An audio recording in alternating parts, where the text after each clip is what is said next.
Alam mo ba na mayroong mobile application ang Land Transportation Office o LTO na kung saan pwede mong gawin yung mga transaction na gusto mong gawin sa LTO gaya ng pagkuha ng lisensya, pag-renew ng lisensya, at pag-renew ng sasakyan at marami pang iba. Wow. And there's more sapagkat sa video na ito ay magbabahagi rin ako ng LTO Portal Reviewer gamit ang ating mga cellphone or mobile phones. Magandang araw mga ka-Wonder, ako si Wonder J at ako po ay isang vlogger or content creator at isa sa ating mga contents ay ang pagbahagi ng tamang pamamaraan ng pagkuha ng driver's license ngayong 2021. At isa na sa pinakabagong system ng LTO ay ang kanilang mobile application na kung saan kakailanganin nyo lang ng mobile phone at internet.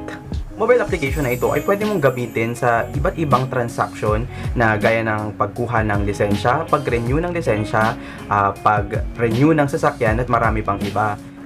First step ay kailangan natin pumunta sa any internet browser na meron tayo sa cellphone natin. So sa case ko, meron akong Google Chrome dito. So Google Chrome, tapos pumunta po tayo sa may google.com. So sa google.com, i-search lang po natin LTO mobile application.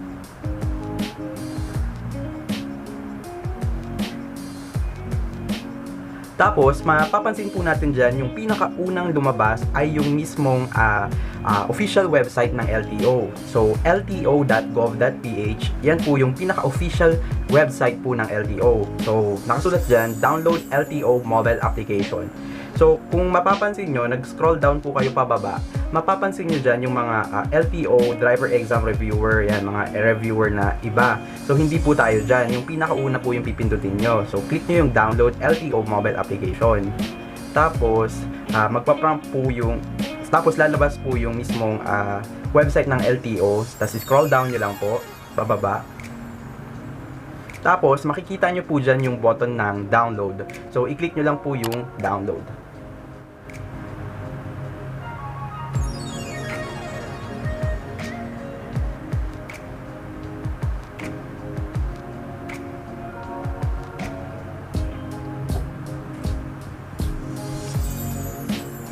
At mapapansin nyo po na, yung file na to is nasa APK file. So, ibig sabihin, para lang po ito sa mga Android users.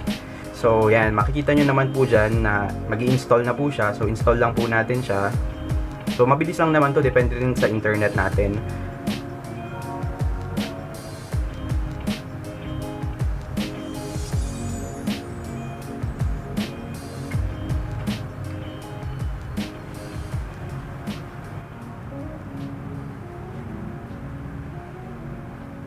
So, up installed na po, i-open po natin yan. Tapos, ito na po yung lalabas na user interface po ng ating LTO mobile application. So, makikita po natin dyan, una is yung license issuance, pangalawa is yung motor vehicle registration, pangatlo is yung law enforcement, pang-apat is yung license fees and charges, tapos pang-lima is yung MAIDR, pang-anim ay directory. So, try natin pumunta sa license issuance. Dito, lalabas yung mga options natin kung kamari, student permit transactions, yan, kung sa student permit po yung transaction nyo. Pangalawa, yung mga for non-professional driver's license. Pangatlo ay para sa advance renewal ng driver's license. Pang-apat, yun, renewal ng driver's license Filipino living abroad. Yan, mga duplicate license. Yan. Yeah, at marami pang iba. So, try natin sa student permit transactions. Kung mapapansin nyo dito, parehas siya sa pinakabagong pamamaraan ng pagkuha ng lisensya ngayong 2021. Ngunit may ibang difference lang. Kasi dito nakasulat 17 years old pa. So, hindi pa siya updated. Kasi last year, kung updated kayo, for student permit, pwede na pong kumuha at least 16 years old. So, yan. Tapos, isa pang kulang dito sa requirement na nabanggit dito is yung Theoretical Driving Course Certificate o yung TDC Certificate. So, yan. Pero sa process or yung procedure ng pagkuha ng student permit at iba pang driver's license, same na po sa nabanggit po dito sa LTO mobile application. So, yan. Nahayaan ko na lang po kayo na i-review ito kapag na-download nyo na lang po ito. Next po is yung try nating tignan yung sa motor vehicle registration. So, kung tinignan nyo yung motor vehicle registration, makikita nyo dyan yung kamari for brand new vehicle, renewal ng motor vehicle registration, yan. So, mostly po nang nakalagay dito is same process pa rin naman po, same procedure pa rin.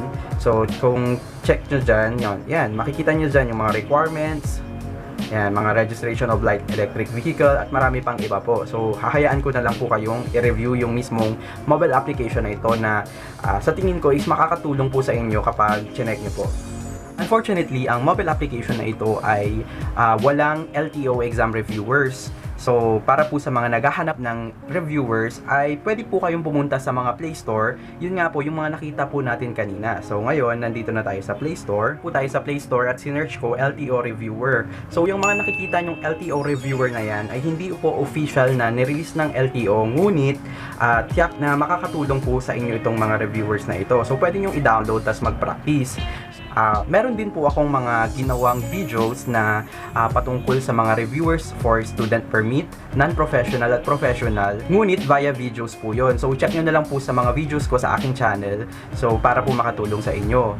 Pero para sa mga naghahanap ng mga LTO exam reviewers sa mga new system or yung computerized system, ituturo ko kung paano nga ba gamitin ang LTO portal reviewer.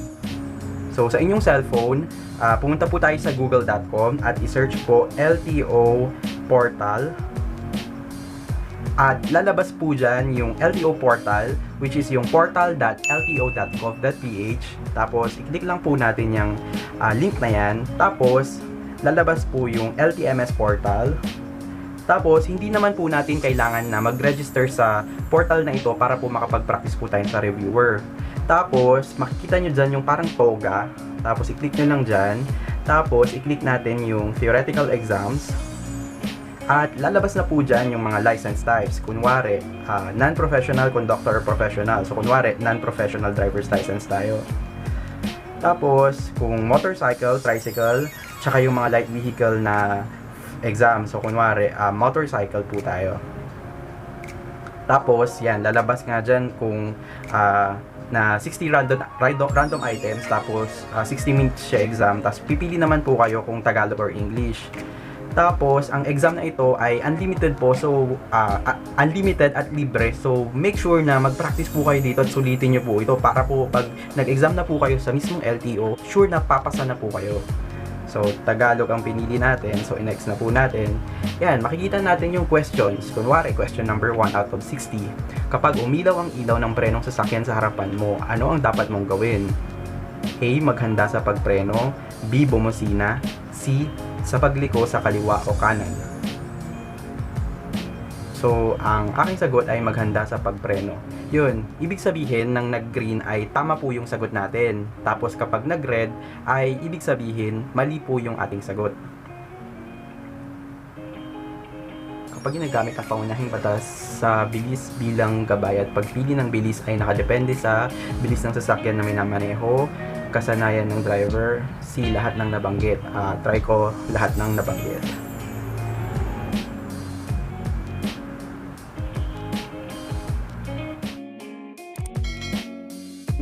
So, ganun lang po kung paano nga ba gamitin yung LTO Portal Reviewer.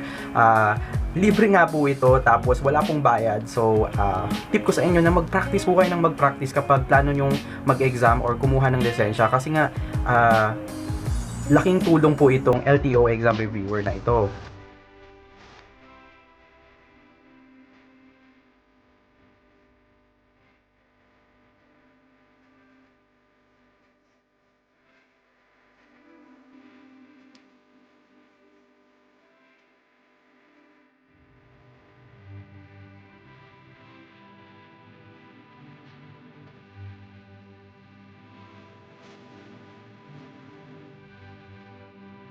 Sana ay natuto ka sa video na ito, lalo na sa paggamit ng LTO mobile application at LTO portal reviewer.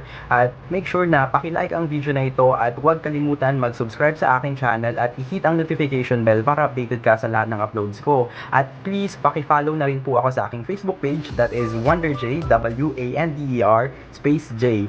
At gusto ko pong i-shoutout lahat po ng ating mga ka-Wonder na patuloy na sumusuporta sa ating channel. Maraming salamat po. Ako po ulit si WonderJ, nagsasabing ingat mga ka-Wonder, and see you on my next vlog. Paalam!